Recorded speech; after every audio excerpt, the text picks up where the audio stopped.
Welcome back. The news in details. President Abdel Fattah al-Sisi directed to form a committee headed by the Prime Minister and consisting of archaeologists and concerned officials to discuss the transfer of Sayyidah Nafisa and the Imam al-Shafi'i cemeteries to a proper location in a way that serves development plans. Presidential spokesman Councillor Ahmed Fahmy said that the President directed also to establish Al-Khalidin Cemetery in a good site to host the fragments of Egyptian figures who served the nation. The head of state also directed to include a museum in the cemetery to keep the artifacts and monuments of the current cemeteries.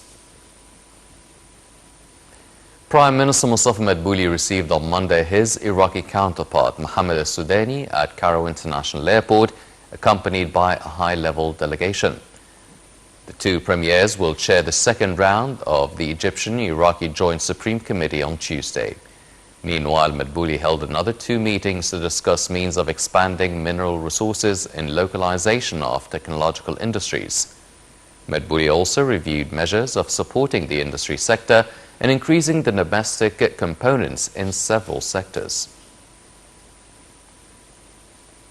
Meanwhile, Grand Imam of Al-Azhar Sheikh Ahmed al-Tayyib met with the Iraqi Prime Minister Mohammed al-Sudani at Al-Azhar headquarters. During the meeting, al-Tayyib welcomed the Iraqi Premier and asserted keenness on boosting relations between Iraq and the foundation. Al-Tayyib also stressed Al-Azhar's constant support to the Iraqi students and expressed aspiration to enhance scientific and advocacy cooperation to exchange scholarships during the coming period. For his part, al-Sudani expressed appreciation for the great efforts by the Grand Imam to spread sciences of Islam and promote values of peace, brotherhood and coexistence. During his meeting with Tor Wennesland, the UN Special Coordinator for the Middle East Peace Process, Foreign Minister Sameh Shoukry stressed on the importance of consolidating all regional, international, as well as United Nations efforts to stop the escalations in the Palestinian-occupied territories and to create a peace-supporting atmosphere that leads to the revival of the stalled peace process in the Middle East. On his part, Wennesland affirmed his great appreciation for Egypt's pivotal role in the Middle East peace process, as well as his aspiration to ending the stalemate in the peace process and breaking the cycle of violence between the Palestinians and Israelis. Foreign Minister Sameh Shoukry on Monday emphasized Egypt's interests in upgrading and deepening its strategic partnership with Greece amid unprecedented regional and international challenges. The remark was made over a phone call the top diplomat received from his new Greek counterpart, Vasilis Kaskeralis. The two foreign ministers reviewed regional and international updates and agreed on the importance of close Egyptian-Greek cooperation and coordination in facing mutual challenges in such a way that helps achieve stability in the region. The Greek foreign minister conveyed his country's appreciation to Egypt's efforts to boost stability in the region.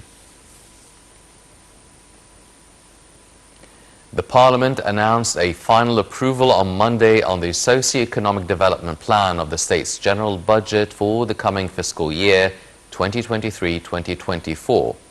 The budget aims at mitigating the impact on vulnerable classes of soaring inflation triggered by the Russian-Ukrainian conflict and implement reforms that can achieve financial discipline. The House of Representatives also approved the budget plan for the projects of the Economic Public Authorities and the National Authority for Military Production. In the framework of the efforts exerted by the National Alliance for Developmental Civil Work to support the most needy brackets in all governorates, the Alliance witnessed signing of the cooperation protocol between Haya Karima Institution, Al-Urman Society and Abu Hashima Charity Institution, the aim of supporting 1,200 economic projects for Beni Suef residents with a total budget of £45 million. This came upon directives by President Abdel Fattah al-Sisi during the National Alliance's first conference to intensify efforts of supporting the most needy brackets.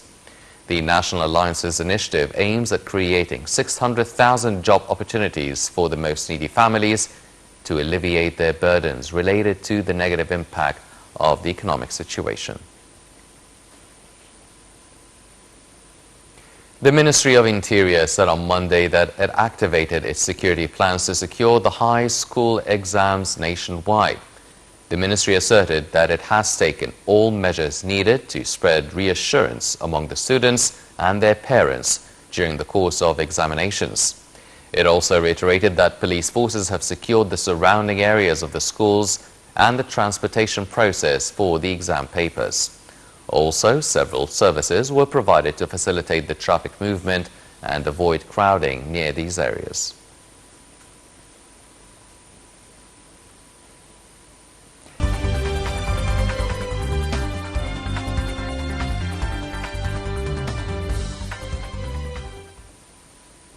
Welcome back. Egypt's stock indices collectively slid in Monday's trading session after being affected by high rates of profit-making operations.